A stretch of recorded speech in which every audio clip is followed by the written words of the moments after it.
रोटी खाओ वरना मेरी गोली तो है ही. Talking about a threat which has been converted into a policy, that is a policy of assassinations. Why people cheer him so much when he sells war? Picks on the vulnerable, he incites people, he speaks the language of violence. And Pakistani Prime Minister offering an olive branch. Let's sit down. Let's talk about trade. Hello. You know what happens when something goes horribly wrong in a circus? I tell you what happens. They unleash a big clown. So the clown keeps you engaged. The clown keeps you attentive to his clown act while the circus tries to fix what's happening. Unfortunately, Indian Prime Minister Narindra Modi seems to have become that big clown who is trying to attract traction for himself, trying to distract the Indian public from the calamity that he created for the Indian state, where it seems to be totally isolated at the international front and suffered ultimate humiliation at the hand of a country, Pakistan, that it thought would be able to subjugate using its mighty power. So the more Modi feels the circus going wrong, the harsher his talk becomes. Let's look at his latest statement. Pakistan को आतंक की बीमारी से मुक्त करने के लिए पाकिस्तान के अवाम को आगे आना होगा. पाकिस्तान के नौजवानों को आगे आना होगा. सुख चैन की जिंदगी जियो,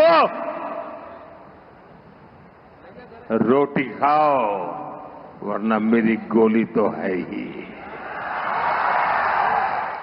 He is speaking a language of violence. He is speaking a language of bullet. He is speaking a language of incitement.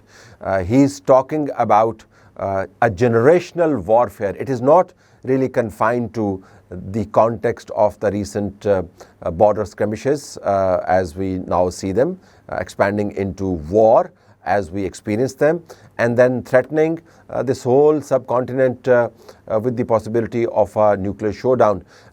It no longer is confined to this context.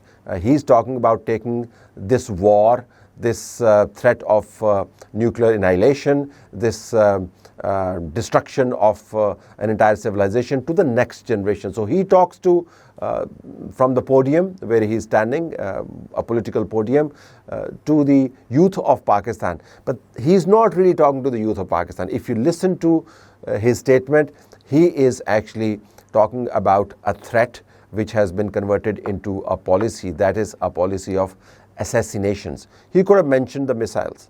He could have mentioned the aircraft. He could have mentioned the tank. But he is talking about the bullet.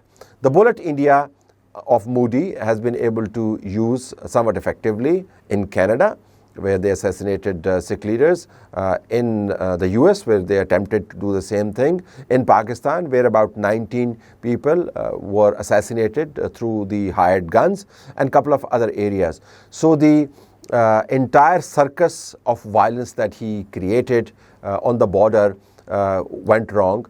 He now creates a clown act. But even while he creates a clown act, he is talking about his policy of assassinating people inside Pakistan. Could be the bullet, could be the drones, but for now, if I were the decision maker in Pakistan, I would look at the last end of his statement where he's using a personal pronoun, mine. He's not talking about the state policy, he's talking about it's my policy.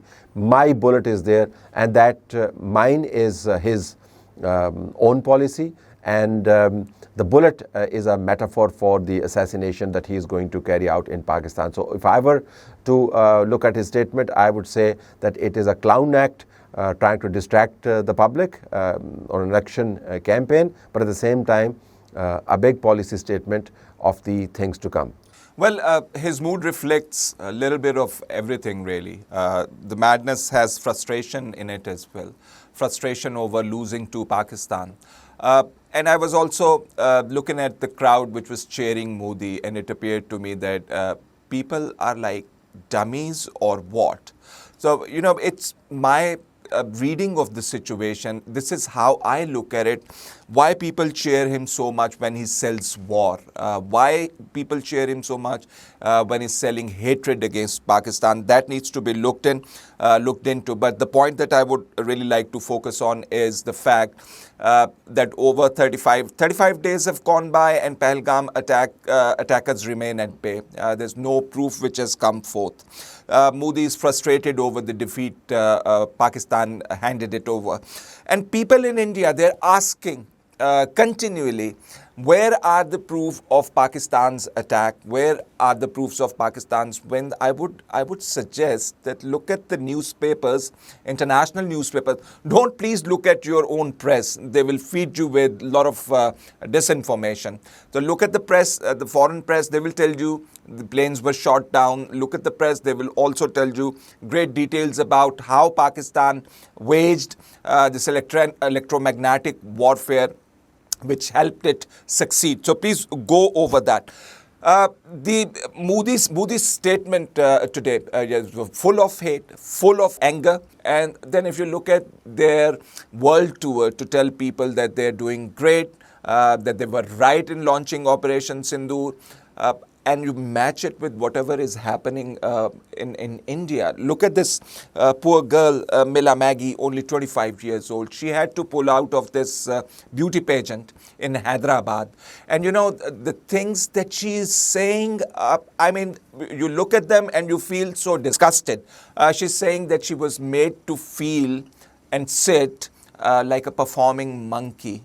She was made to feel like a prostitute. And if I were to read from her statements, participants were made to entertain middle-aged male men, investors. That's what she's talking about. So this is India at home. So better look at home. Set things right there before you go out and tell the world that, you know, we're the best country ever. Modi is actually playing to a gallery. The gallery is not just BJP's own voter. The gallery is what Faisal talks about, a new culture of violence, which was brought up on the movie sets of Bollywood. A new culture of power push, which exhibits in the shape of Delhi becoming the rape capital, which exhibits also in itself the new wealth that India has been able to create, and therefore has tried to assert itself vis-a-vis the poorer sections of society. The new mythology that has been created, that India is a land of opportunity.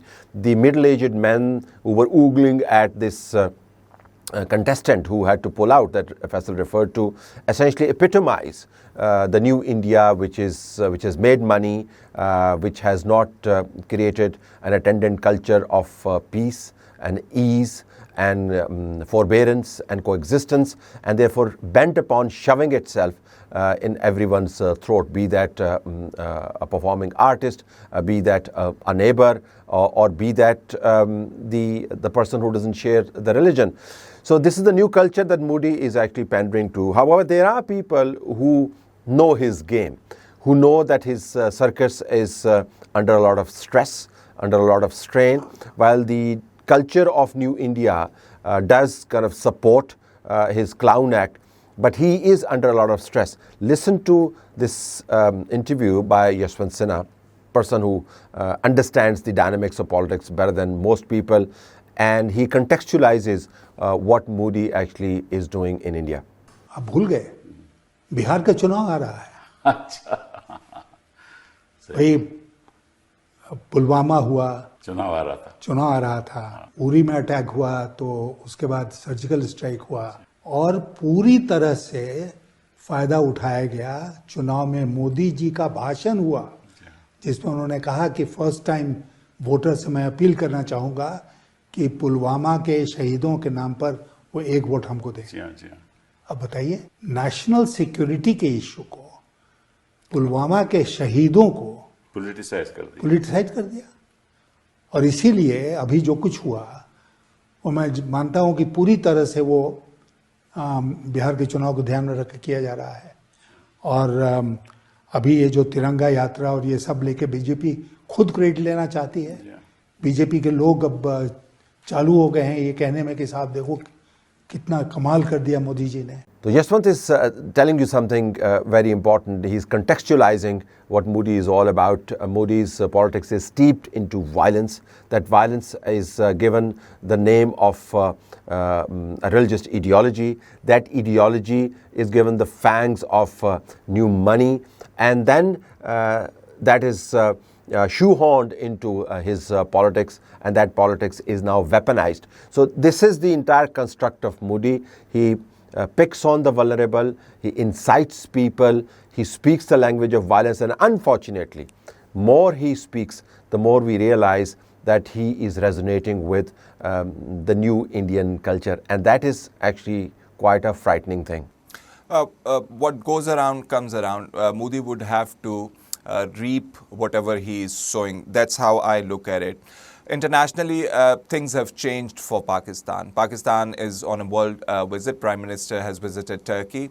They have expressed their side of the story. They have told their side of the story, and they have also signed bilateral projects.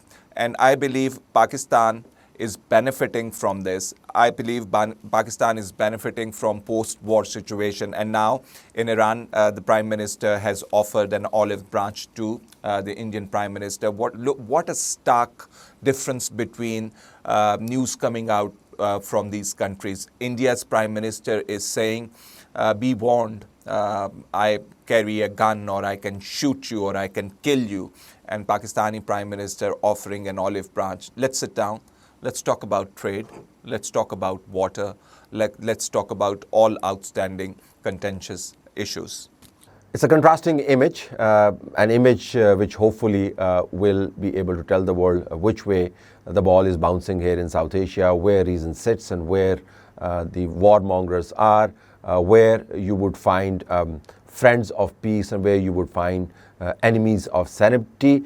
But I'm not very sanguine about Modi changing his position, because throughout his life he has benefited only from the kind of war talk, the kind of hate mongering that you see coming from him at this point in time. Therefore, he is not going to let go of his politics. He would remain, unfortunately, a geriatric with a lot of deadly theatrics at his disposal, and that's the Modi you will have to deal with. Pakistan seems to be coming to grips with that, and that explains why so many things have also changed in Pakistan. But more on that later. Thank you.